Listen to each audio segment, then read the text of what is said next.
Welcome, folks. It's so great to have a group of you to talk to and share the work that we're doing.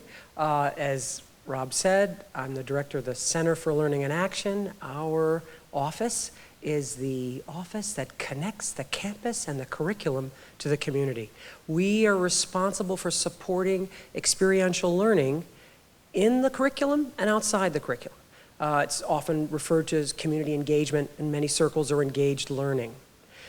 I have a tremendous team, a fabulous team of folks. All of us do a combination of running programs in a wide range of areas, a dozen action areas, which I'll describe a little bit later.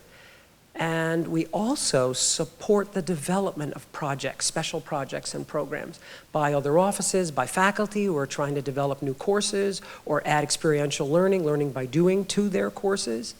But also, and perhaps most of interest to you all, we support students developing projects or programs, or just plugging them in a way that makes sense for their learning. We think of every student here as on a personal learning journey. The curriculum is often thought of as the key place for that learning, and it certainly is the central and the premier place for that learning, but so much more learning goes on beyond the classroom, as you'll hear from my colleagues as well. So much more goes on beyond the classroom, and when it comes to learning by doing, it's critical to get out into the world. So we do a great deal of work monitoring what's going on in the wider communities here so that we can find ways to help students match their passions with opportunities to explore and develop their experiences, their skill sets more deeply by working on the front lines with organizations that are doing the kind of work they're passionate about. So my team does a lot of work in education, local education in particular, with opportunities at the local high schools, primarily the one regional high school up the hill, but also beyond as well in the wider community. Then a whole slew of programs in elementary work out in the wider community as well, in Williamstown, but not just Williamstown, in North Adams, and more work happening now in Pittsfield. Not necessarily because we've decided it's where people want to go, it's because the students have decided it's where they want to go. There's exciting opportunities out there that we've identified, and students are not just plugging in, but are creating programs to do that kind of work. An example I'll give you in terms of mentoring is a program called EOS, or Educational Opportunities for Success at Eagle Street, a program in Pittsfield with a very diverse population in the schools called Eagle Street Academy, where at-risk youth are not quite in high school, but are high school age and need a tremendous amount of help to build their lives and continue their learning. And students a couple years ago came to me and said they were interested in working with a diverse population, with the most at-risk students. Long story short, there are now 25 students that these people are leading, going 4 days a week down to this program to work with the kids that have been really left aside, you might say, by the education system, by society. Some of these kids, for all intents and purposes, homeless, but have had a lot of great struggles. And our students have been listening and working with them and being a support for them, not just in tutoring, but in other work that helps them develop their passions and find their motivation so that they can decide how they can move forward in their lives. The metaphor that I like to use is scaffolding, and I think all of us fit with that particular metaphor, where we're helping students by building some scaffolding for them to get out into the community in our case, but also then thinking in terms of how they can follow through by building the rest of the scaffolding for their own lives. An example I'll give you from another program that we have that's in education, a student who has been in a teaching program for a while for us, had asked, because he's interested in teaching when he leaves Williams, has asked one of our staff members, Molly Polk, to sort of observe him in the field. And he was concerned about his classroom management style and trying to develop a disciplinary method that wasn't too harsh, that the students realized there was love behind it. And so it was really important for him to get some observation to see, was he going too far with these kids? This is a program that occurs in North Adams. Well, she reported to me just the other day that the observation went well. She thought that he was doing a fine job, but the real mark of approval came when, as he and the rest of the team left the classroom, the kids shouted out, "Love ya." So apparently he wasn't being too much of a disciplinarian.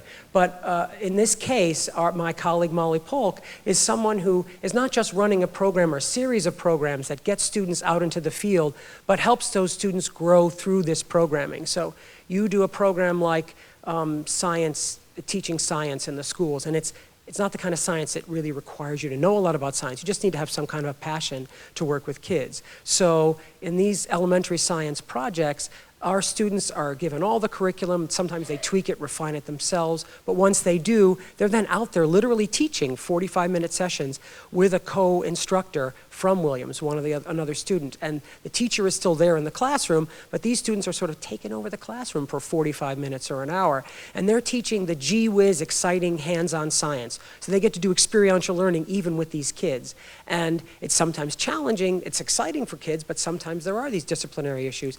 But working through the challenges of that kind of frontline teaching is tremendous. And you do it once or twice, you do it during a semester, but then you can also build that work and build on that first round of scaffolding by doing work with other programming in education, which might mean shifting to a technology teaching program we run called the ITeam. So there are just a wide range of opportunities for students, and we don't direct anybody to do anything they don't want to do. We're here to find out what fits for them and helping them follow their passion to do more along any lines they would like.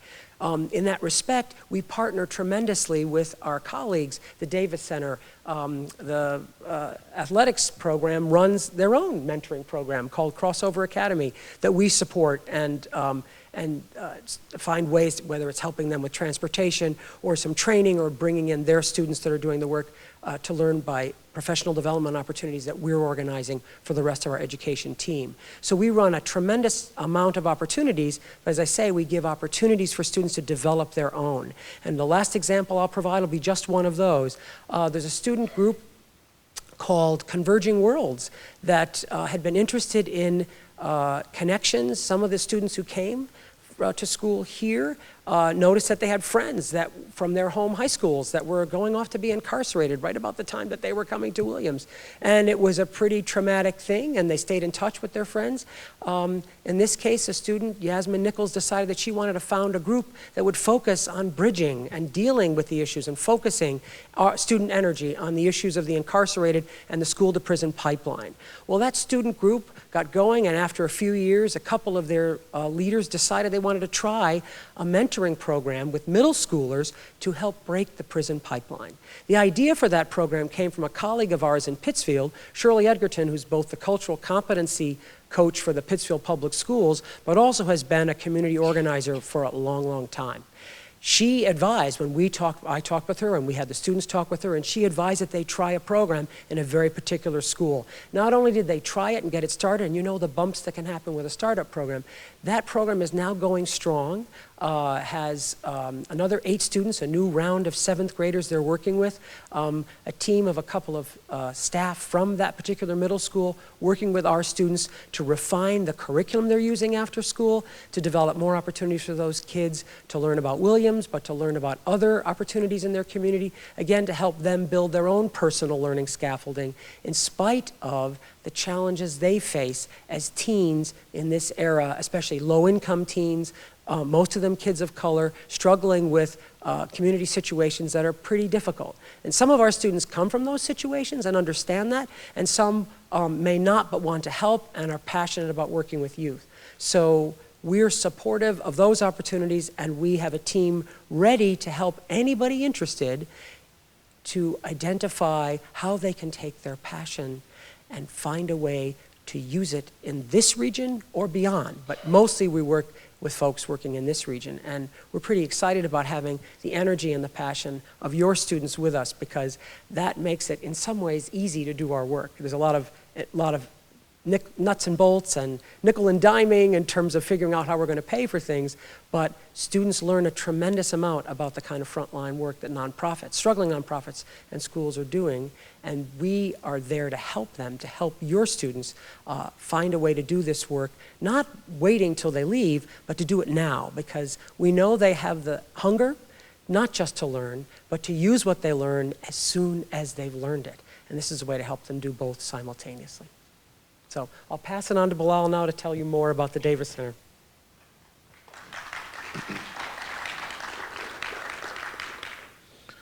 I will begin with just sharing a story. Uh, I'll start with my story. My story begins with my great-grandparents working here at Williams from the years 1926 to 1970. My great-grandmother worked across the street in one of the fraternity houses of all white males. She cooked, and my great-grandfather made the beds, and um, they affectionately called him like Doc. Uh, Doc because he had a concoction that he made when the students drunk too much on the weekend. He created a concoction to get them up on Mondays for classes. So, um, so basically, it's in my DNA to kind of be in service to the Williams world. They retired in 1970s, and at that time, the black students on campus, like took over the administration building as occupation there, uh, wanting more visibility of like black staff, black members of faculty, and there was just a need. And so from that, the college has been making moves, and so the office in which I work comes out of that movement from the institution to build a more inclusive place. Um, and so in the 80s and 90s, there was another movement from the younger, voices here, students, that we need more. Our needs are not being met here. This is a geographically challenging place. So if you're coming from Atlanta, and there's no black like churches around, so we and our offices serve 25 like affinity groups to help them get to places that are nearby to meet their social, their spiritual, their needs. There's a need right now for just a black person to cut hair, to braid hair. These are real needs that there was somebody here in town, but they're no longer here. So we have to gather resources to get them to take care of their own self-care needs of getting their hair done. And so there's student organizations that we help to get them to places where they're feeling welcomed or their communities more like them. Just this week, I had about six African American like females in my office because there's a Black like a Solidarity conference that happens every year at Yale, and so but it's very hard to get in, and so as soon as the online registration comes on, you have to get in within 3 minutes or you lose your opportunity. And so we all usually get like 10 or 11 maybe tops. But these black female students got 30 tickets for the first time, and we had a celebration in my office like it was no tomorrow. So just these simple successes just makes their time here just much more easier. And so just seeing them smile and happy it just does me like a world of good. The challenges that we face that the Davis Center and the Office of Equity and Inclusion are working on is that the entry system for most minority students is a challenge. But if you're an athlete, you have a kind of a natural team that you kind of bond with. But if you're a non-athlete, your experience will be much more like different. You're going to need to connect with like an affinity group. Sometimes you'll find that affinity group in a group that you sang with, or a group that you go and serve with, and so. But if you if you're not in those two things, you need a place where, because this is a residential college, and the residential is your home, and so coming home, we are working at now within the strategic planning of how to think that anew. How can we create a more home feeling for those who are maybe not the athletes or who are not involved with things outside, but want to feel like they are like welcomed in their home. the income gap here at Williams is very stark. We have a huge percentage that are in the 1%, and another large a large percent that are just not. And so that feeling of people having the privilege to go home every weekend, fly out to, they have their own Mercedes and Audis, and they're able to go. There's students that are just stuck, here. We're now thinking about program for students who can't go home for Thanksgiving, that just don't have the opportunity, can't afford it, or really don't want to go home. Here is more of a refuge than home, and so we create things for them to have a meal, gathering together to make them from home. There's a lot of international students that just can't go home, and so we serve, the international. And so these are the ways in which, as I started with my great-grandparents in the 20s and 30s, 40s, 50s, and 60s and 70s, to now that we are actually Williams has done a great job of bringing some of the most talented, warm-hearted people here to think about how can we make this place more of a welcoming space. And I'm just honored to be sitting beside and working each day with Paula and also with Lisa, who are actively working at making this place a more welcoming space.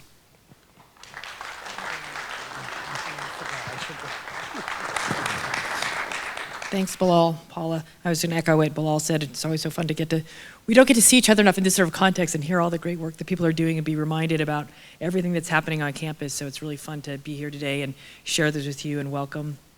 We're going to have another beautiful fall day, it looks like. Excuse my voice. I don't know if I sound a little sick to you, but I'm fighting something here.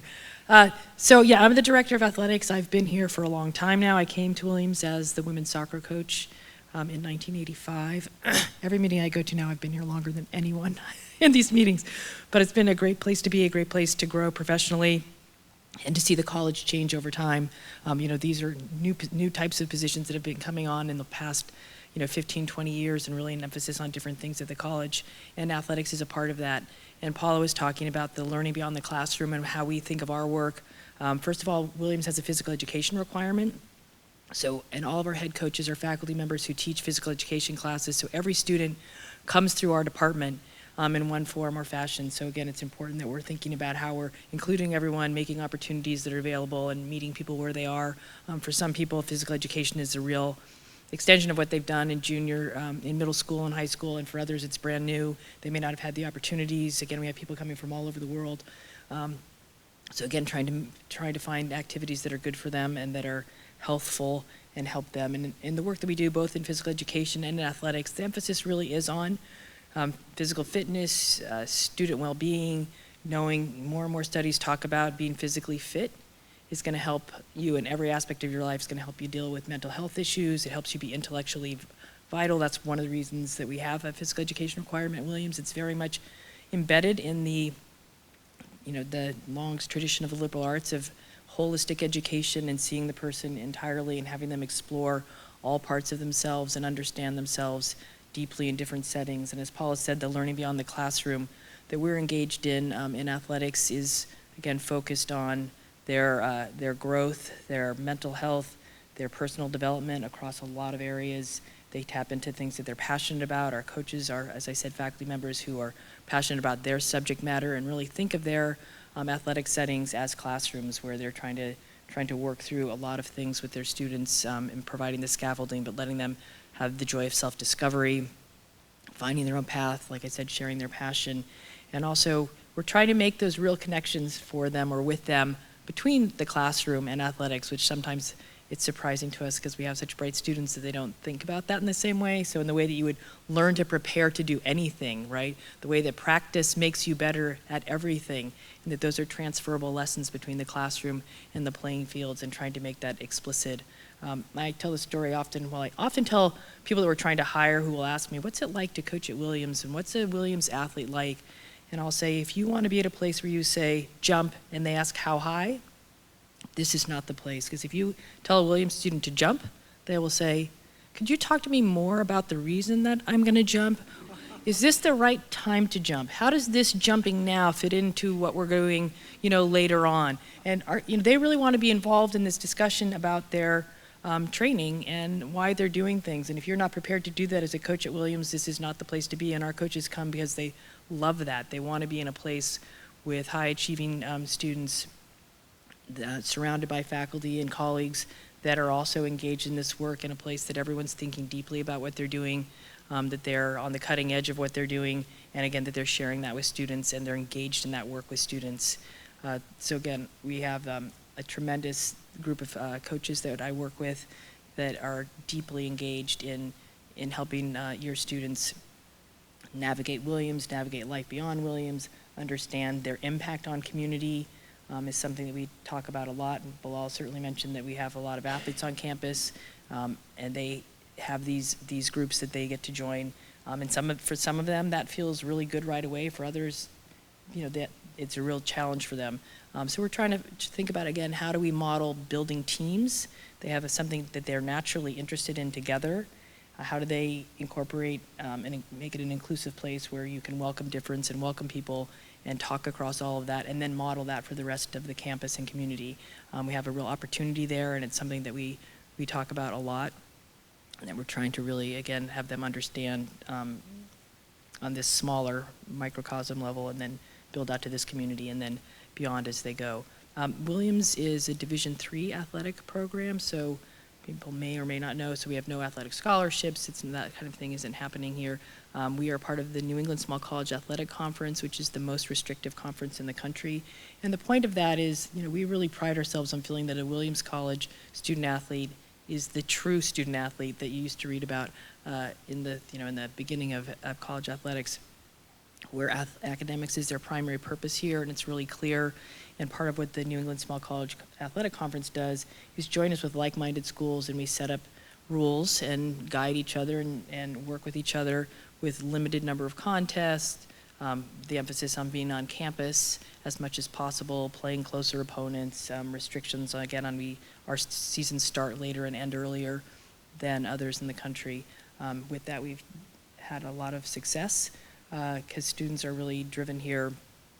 Most Williams students are overachieving students, and you combine those with competitive, hardworking people, and they really have some tremendous results. But again, what we also try to emphasize and remind our coaches of every day is that athletics is supposed to be, nobody got into sports and athletics because of, they were just this drive to work really hard. They did it because it was fun, because physical activity is fun. Being active, being out in this, I was fortunate to get to coach outside down on Cole Field, one of the most beautiful places in the world, I think. So enjoying the natural surroundings that we're in, taking advantage of those, enjoying those moments, enjoying each other, and remembering that this is about, again, finding joy in your work as athletes and as students and as in our faculty. We talk a lot about how do we find the joy in what we're doing. And I'll say one last thing that's been really unique and fun about athletics in this moment in our history is that it is a technology-free zone. So for those hours, you're not looking at your phone, you're not Snapchatting, you are present with your teammates and with your coaches and in whatever facility you're in, inside or outdoors. And it's becoming an increasingly rare moment to be really unplugged.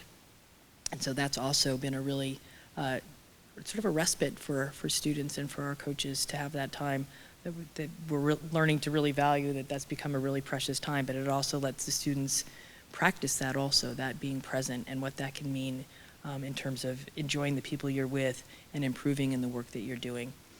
And I know I'm the last thing to stand between you and questions, so I think I'll just stop there and we'll see if you have any questions for us. Thank you.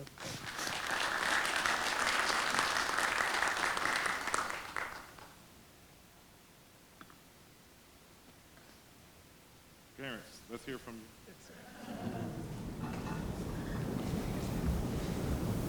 Did you say something about athletes mentoring in the community? Did I miss anything? I was zoning out just for a little minute. That was the Crossover Academy, perhaps. Right, so Paula talked about, we had done we have athletes that do community service in different ways, some through just straight through the Center for Learning and Action, and some that do as teams. For instance, our basketball teams do reading at the elementary school.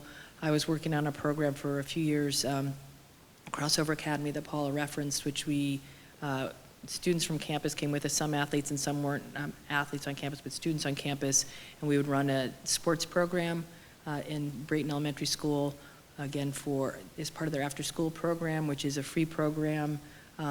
We did some things with them. A lot of those students experience a lot of food insecurity, and we realized that a lot of them eat their meals at school.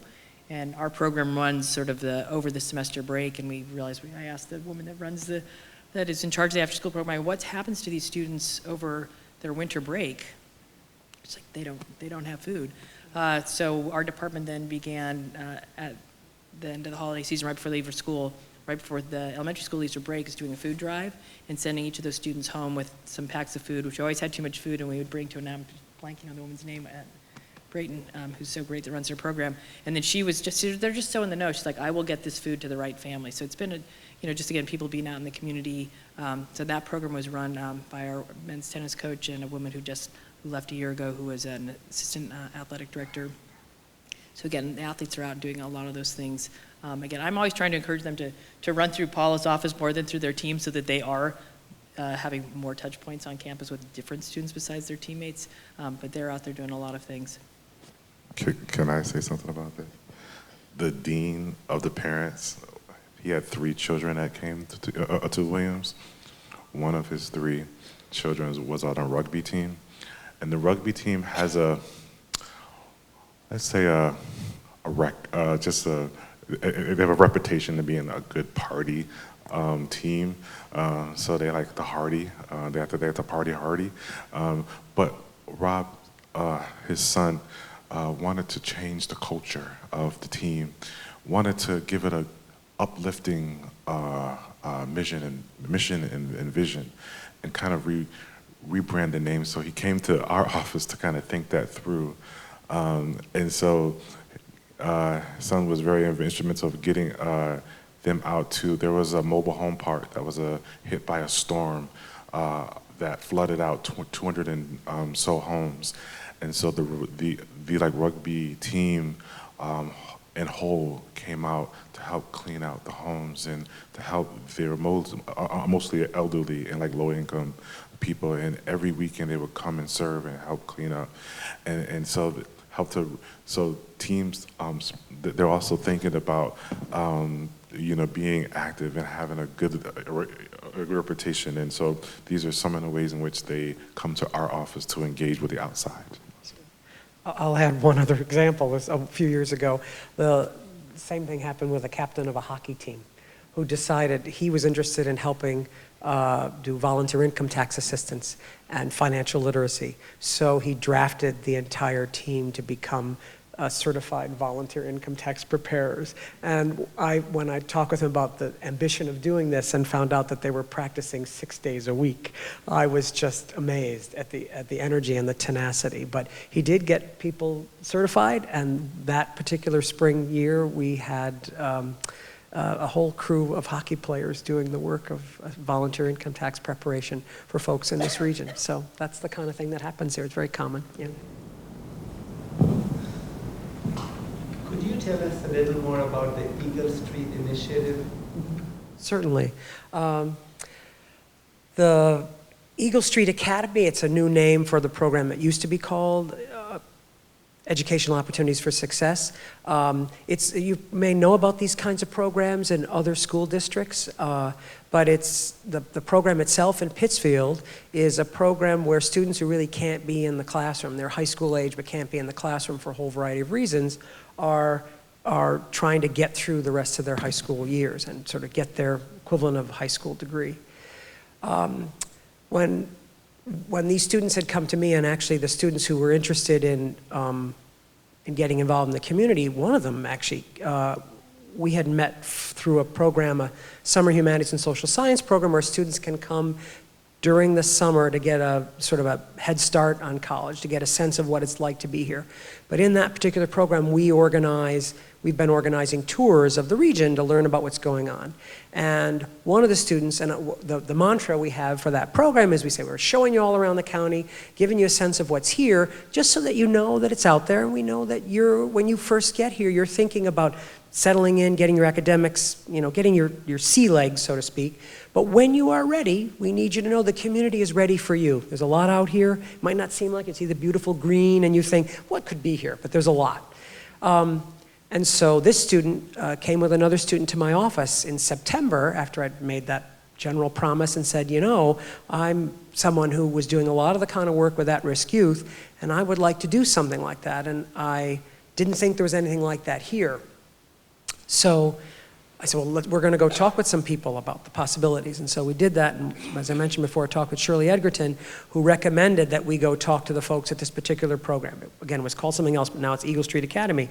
So these two students went with me. We sat and talked with the faculty of this program, who then said, we just need people, we need students like you to come down and just be with these kids, because they don't have good role models in their lives, and people say things like, you should just have them do community service, but they said if you knew the stories of these kids, you'd realize that it's hard for them to think about serving anybody else when there's such a deficit of love in their lives.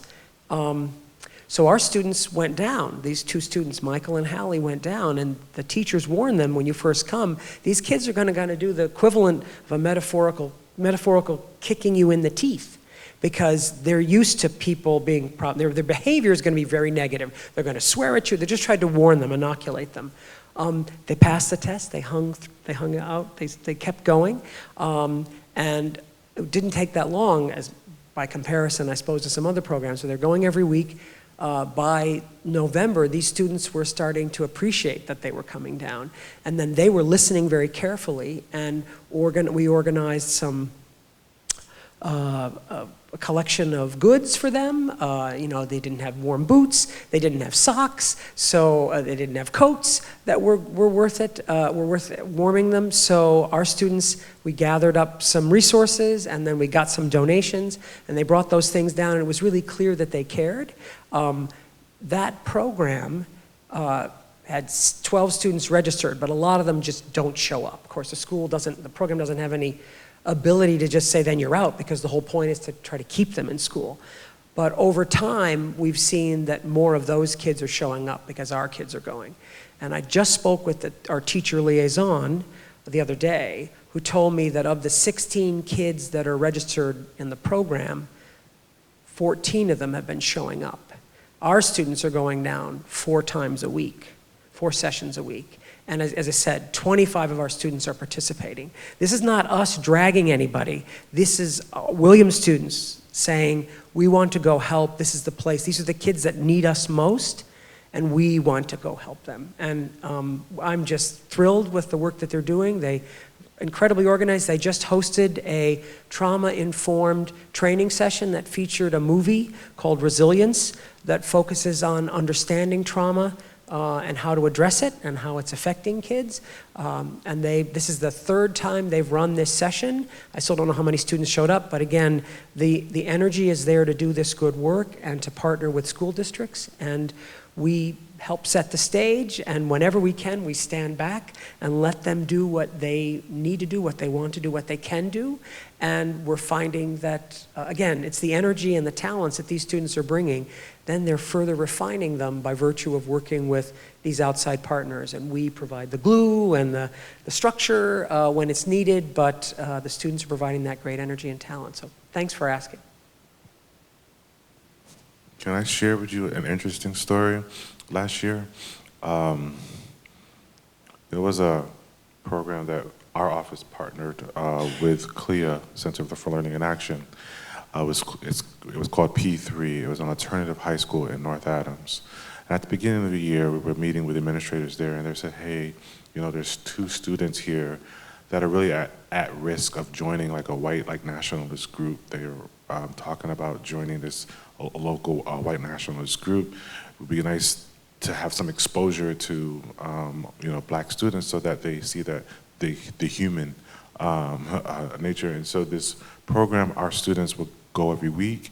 And these two students and I was there to see the transformation of these students who had a real hatred towards black people. They had the flag on their phone. They used to wear shirts with the Confederate flag. By the end of the year, they took the phone the backing of the phone off. They changed. When we came in the building, they would hug us, and it was just such a transformation of our hearts and minds that that story is kind of rarely told, that you see that. But our students volunteered to go and kind of be that change in the world. So just wanted to share that also is happening here also. Yes. That's a powerful statement. And it's great to hear about the local impact by the students.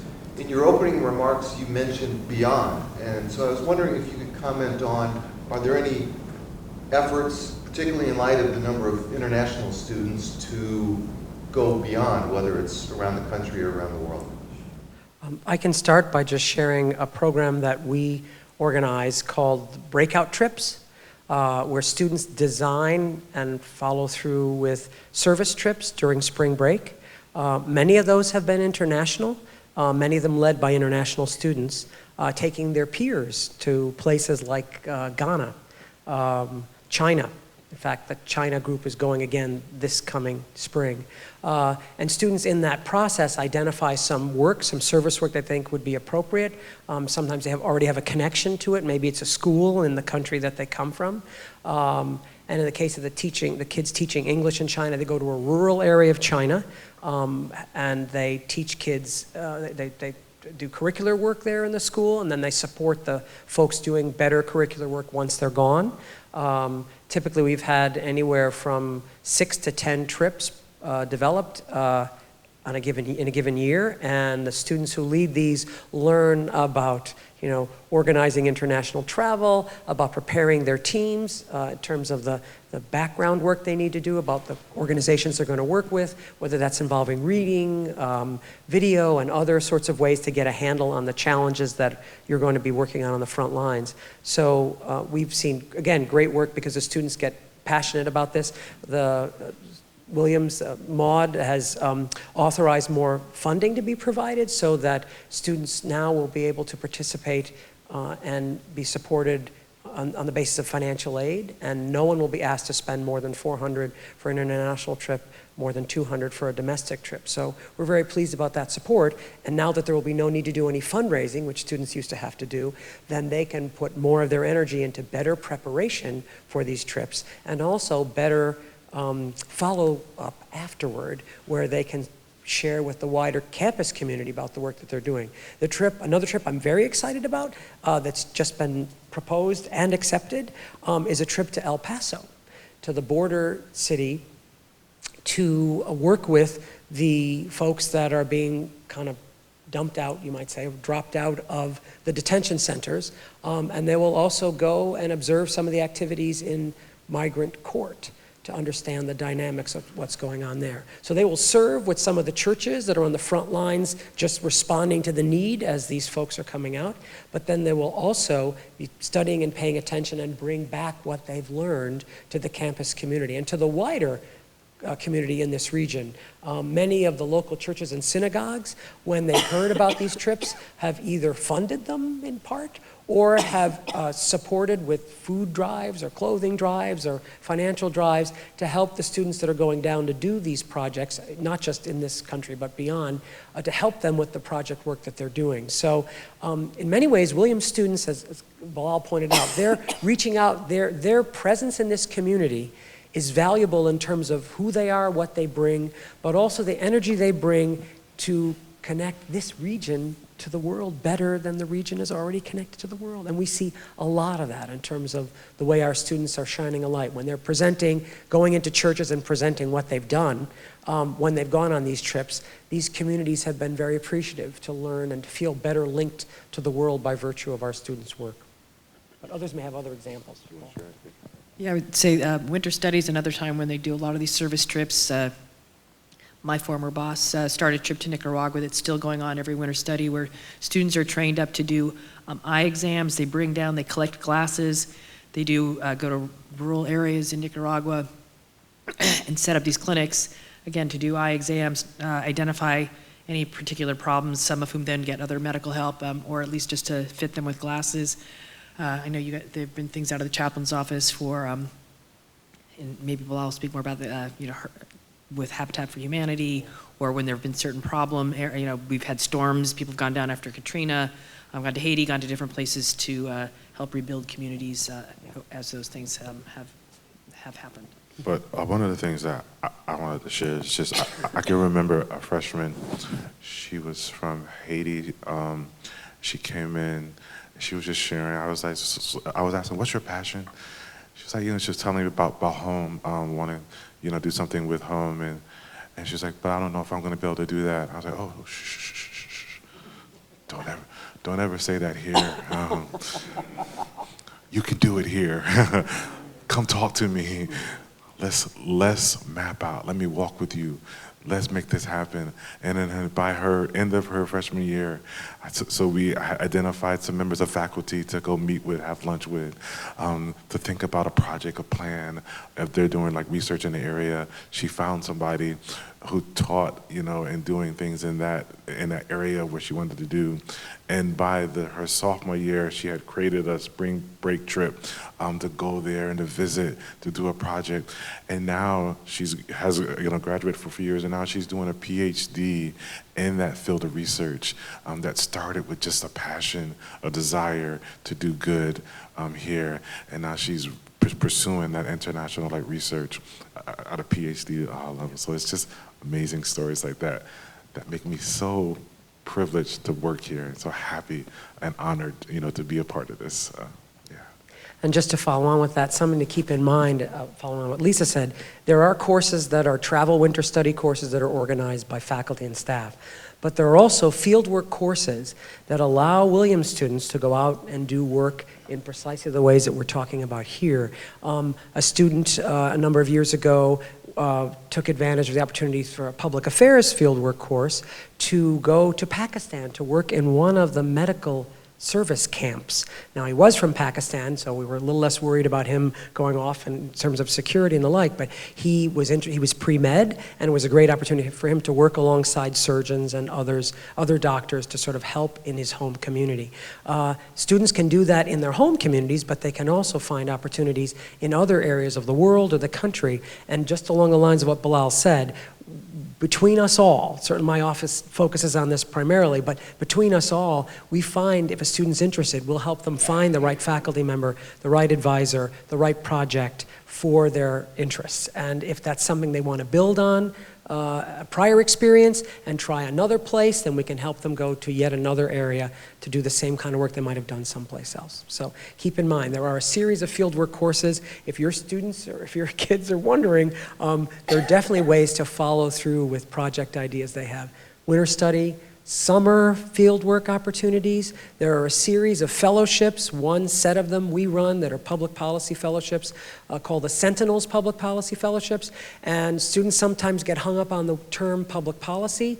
It doesn't have to already be work that's happening at the government level, at any government level. It can be work that a student thinks needs to be done by government in some way. There's a lot of that kind of work out there. So if there's some kind of social problem or an issue out there that a student wants to work on that they think there are some policy implications for, then that's relevant and would be eligible for funding, which would be all summer long, and we help them find a faculty advisor, a sponsor, and get them the money. So there are opportunities like that. It's a matter of just reaching out, sharing their ideas, and folks like us are happy to work with them. And there are many folks beyond us too, happy to work with them to help them shape that project so they can make it happen.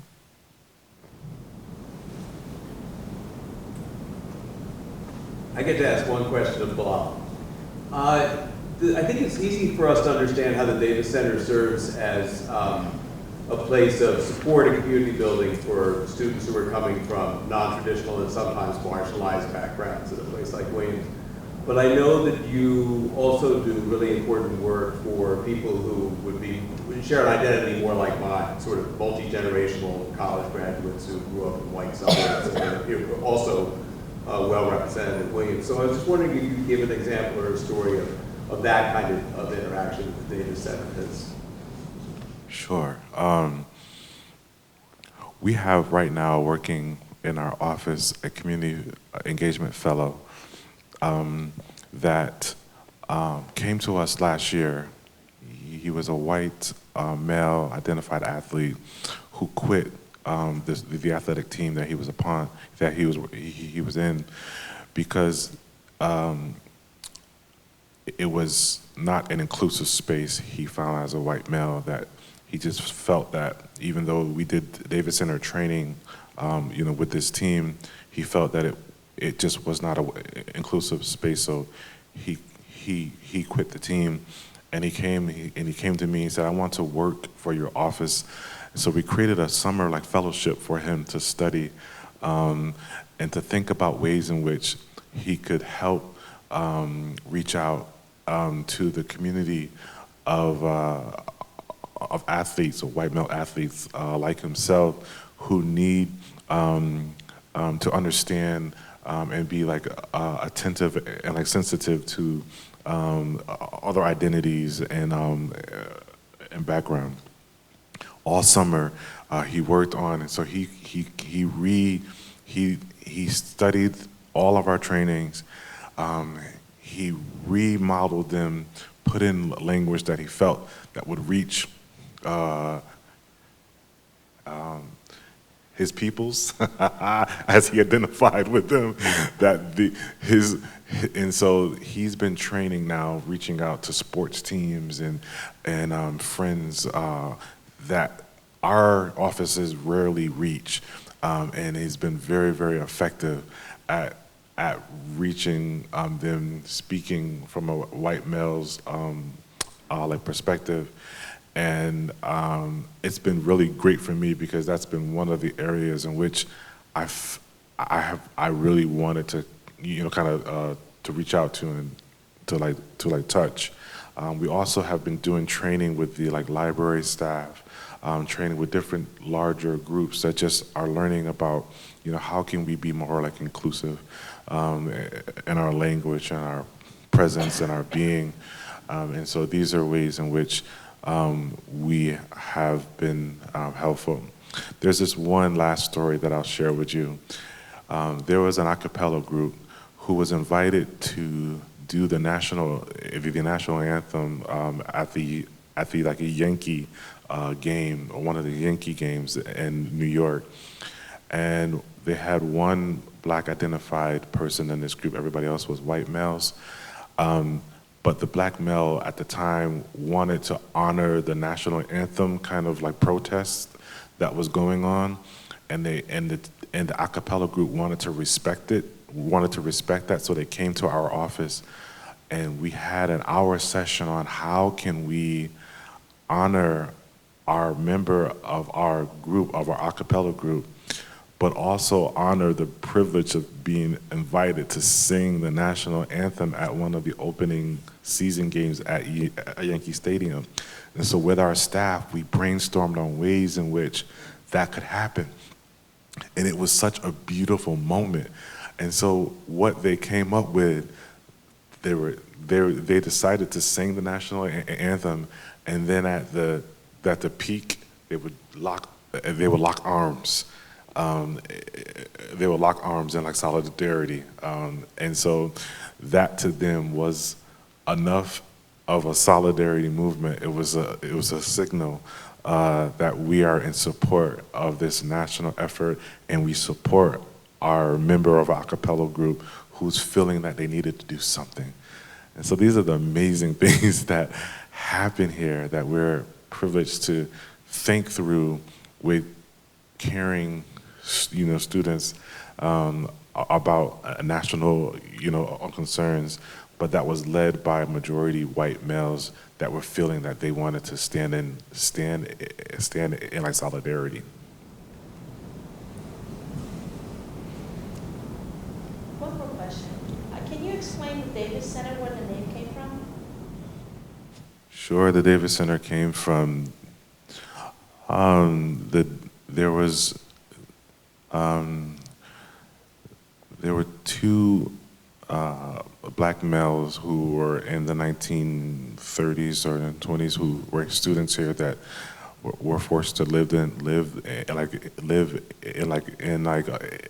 segregated housing off campus their years here, but one of them became the valedictorian here, really brilliant. And when they graduated here, they tried to apply for like a teaching job here and was not hired here. Went on to Harvard, went on to University of like Chicago, and became scholars in the field of like and wrote great works on social like justice, on caste, on like race, and they became really noteworthy scholars. And so one of the ways in which Williams has tried to reclaim that negative history and try to heal is the multi like a cultural center in which the Davis Center was named first. They renamed it within their name to honor that and to raise them up.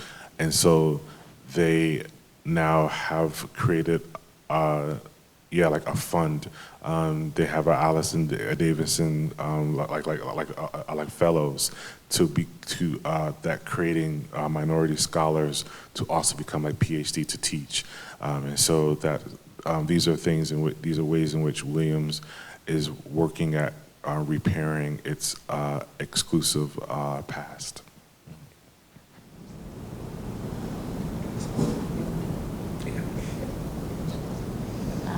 How is the athletic requirement fit into the curriculum?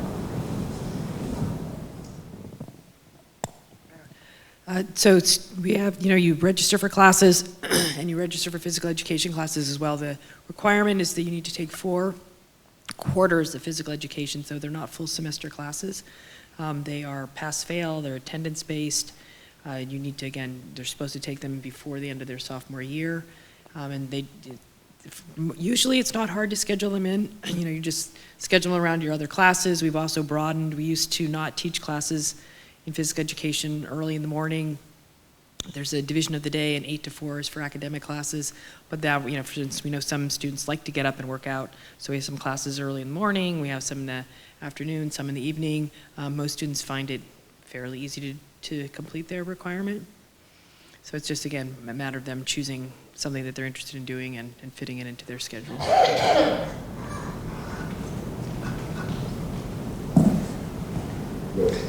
Seeing this group together, I have to ask this question. I have 2 students at Williams. One's a junior, one is a freshman. My junior varsity athlete wants very much to continue